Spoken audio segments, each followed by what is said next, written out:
नमस्ते दोस्तों, मैं हूं पूजा और आपका बहुत बहुत स्वागत है मेरे YouTube चैनल पूजा केडी लाइव पर।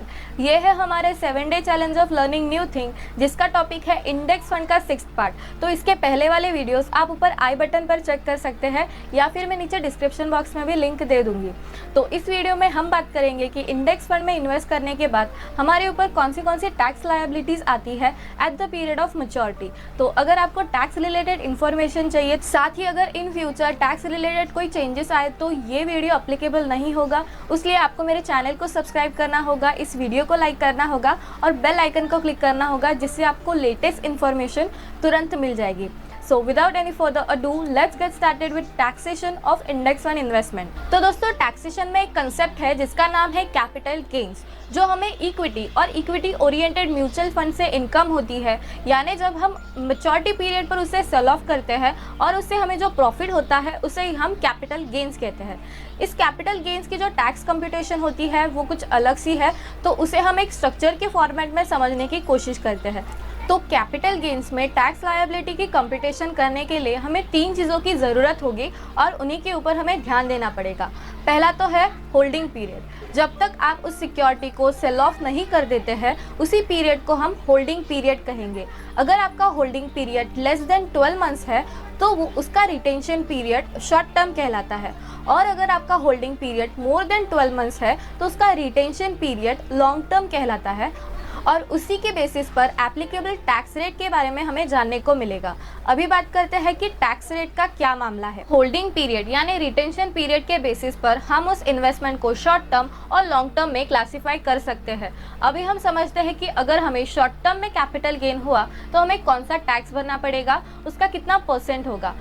तो दोस्तों, under section 11A of income tax act 2030 short term capital gain के ऊपर हमें 15% टैक्स देना पड़ेगा। होल्डिंग पीरियड इसका क्या है? Less than 12 months. अभी बात करते हैं कि अगर हमारा retention period more than 12 months है, यानी हमारा होल्डिंग पीरियड लॉन्ग टर्म है, तो इसके ऊपर कौन सी टैक्स लायबिलिटी होगी। So under section 112A of income tax act हमें कैपिटल गेन पर 10% टैक्स देना पड़ेगा।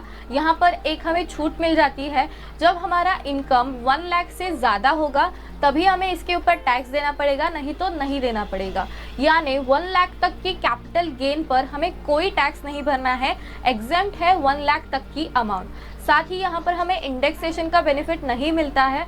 आगे मैं आपको बताती हूँ कि इंडेक्सेशन क्या होता है। देखिए दोस्तों, इंडेक्सेशन माने वो नंबर जो हमें इन्फ्लेशन के साथ उस इन्वेस्टमेंट को कैरी करने के लिए लगती है। यानी आपने कुछ साल पहले एक इन्वेस्टमेंट करी, उसके ऊपर आज के ज़माने में इन्फ्लेशन को ऐड करने के बाद उसकी कॉस्ट कितनी होगी।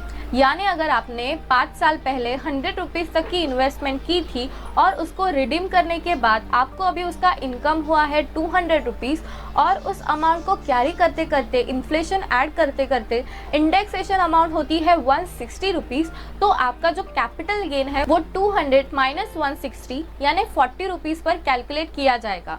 इंडेक्सेशन का बेनिफिट हमें लॉन्ग टर्म इन्वेस्टमेंट में नहीं मिलता है अगर हम इक्विटी से म्यूचुअल फंड में इन्वेस्टमेंट करें तो।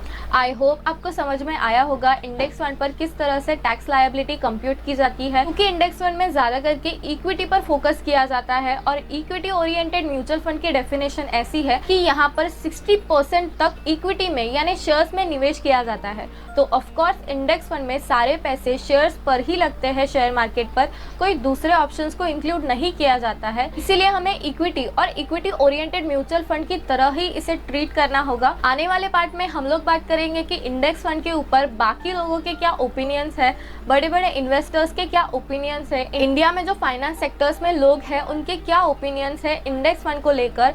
एज ए इन्वेस्टमेंट वो उसे कैसे देखते हैं, अपने बकेट लिस्ट में इंक्लूड करते हैं कि नहीं, उसके पीछे के क्या रीजंस है, इसे हम नेक्स्ट पार्ट में कवर करेंगे। सो मिलते हैं नेक्स्ट पार्ट में, तब तक के लिए bye bye, see you, take care.